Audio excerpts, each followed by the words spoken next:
IT mission ટ્રસ્ટના નેજા હેઠળ the Gujarat Christian service society દ્વારા રૂડી કપ ફૂટબોલ ટુર્નામેન્ટનું આયોજન કરવામાં આવ્યું હતું. ટુર્નામેન્ટમાં ગુજરાતભરમાંથી 15થી વધુ ટીમે ભાગ લઈ રહી છે. ફૂટબોલના રમતવીરોએ 2 દિવસનું પોતાનું કૌશલ્ય દાખવશે.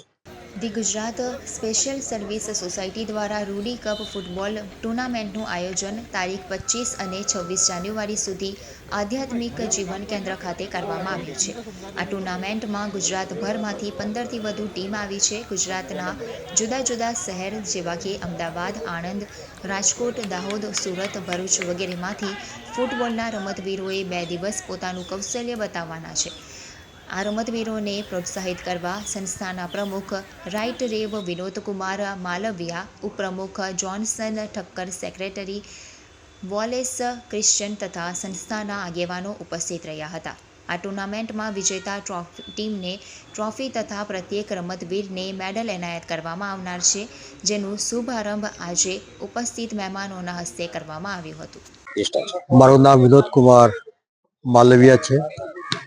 આઈપી મિશન ટ્રસ્ટ જેના manager Gujarat Christian service society છે, તેના નેજા નીચે